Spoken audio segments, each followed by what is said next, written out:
Well, hello and welcome to I Love Gay today. And we're in Austin, Texas with Nathan from I'm from Driftwood. How you doing, Nathan? Doing very well. How are you? I'm great. Um, yeah, no, it's fun because as I was saying before earlier before we started, it's I've seen I'm from Driftwood. I've seen some of your blog posts and articles and so forth, and really great stories. And but this is a great chance to finally get to meet the man behind the scenes there. So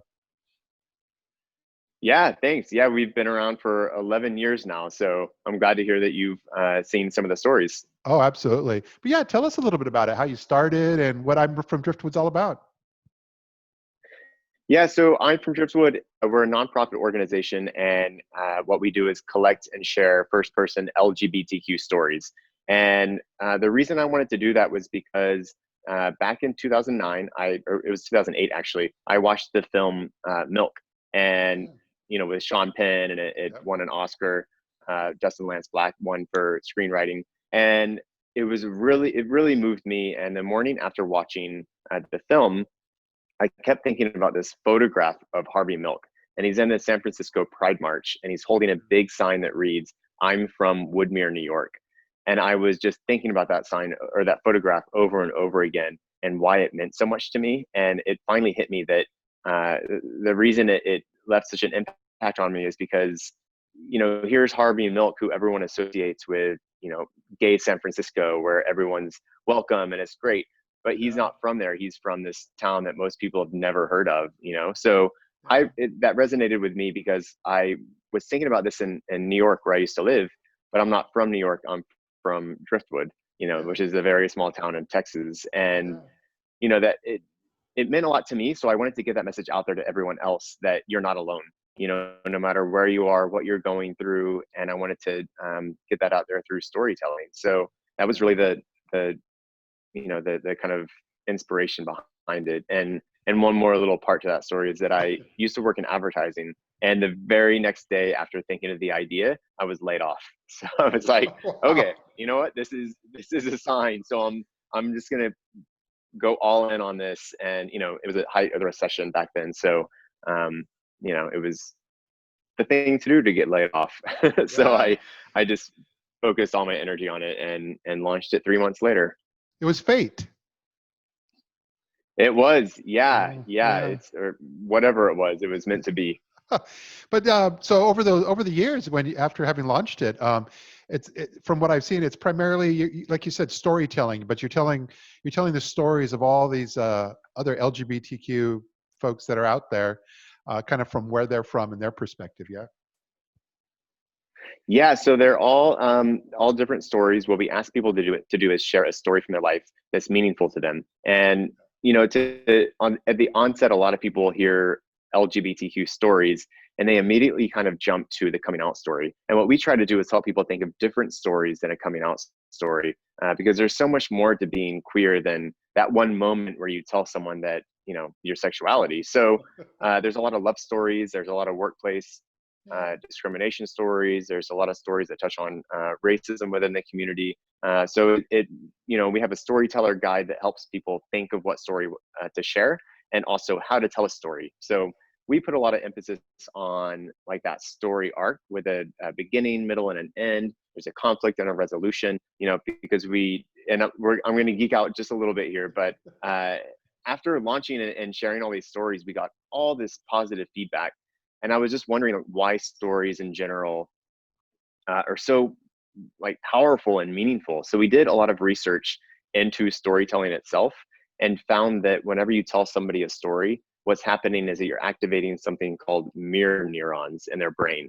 So, and that's what creates empathy. So, if I tell you a story, then I'm on a microscopic level, you are actually experiencing what I experience, and that is what creates that feeling of like, oh, I get you, I feel you.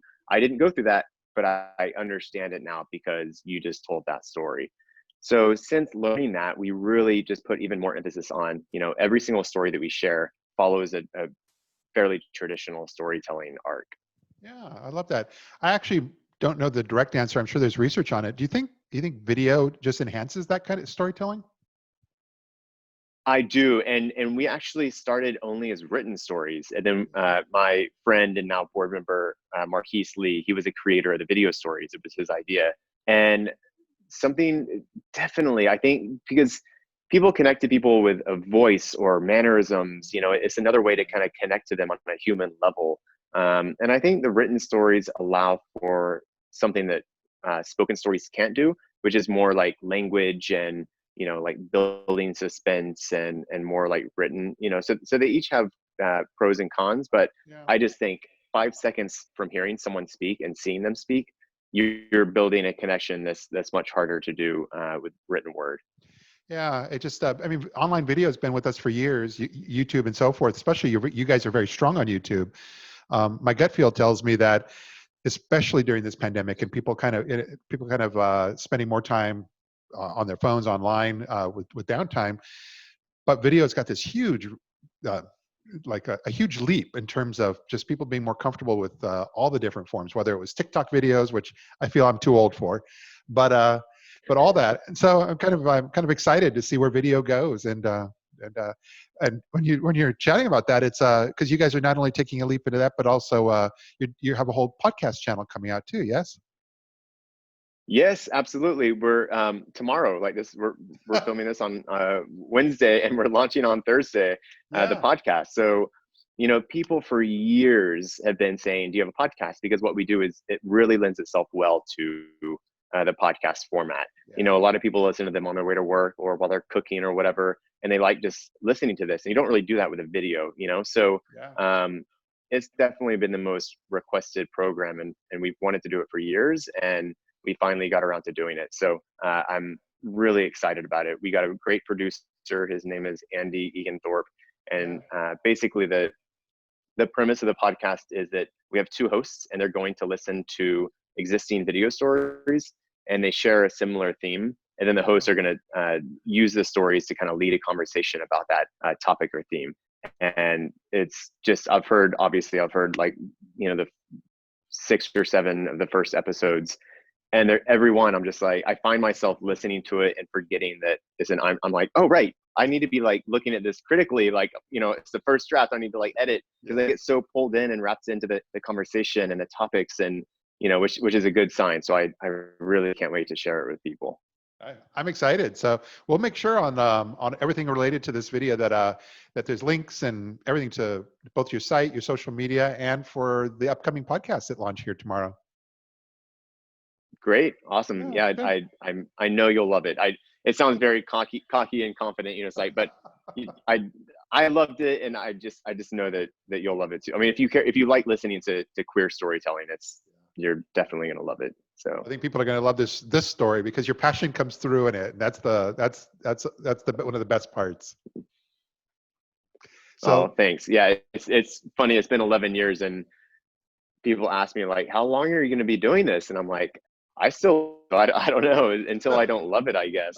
So, but 11 years strong is, yeah, if I'm still loving it, then that's a good sign, I think. But yeah. yeah. Well, fantastic. Well, thanks so much for being here with us and sharing your story. And like I said, I really look forward to being able to check out some of the first ones this week. Yeah, thanks for having me. This was so much fun. Absolutely. Well, take care. All right. Thanks, Bye bye Matt. now.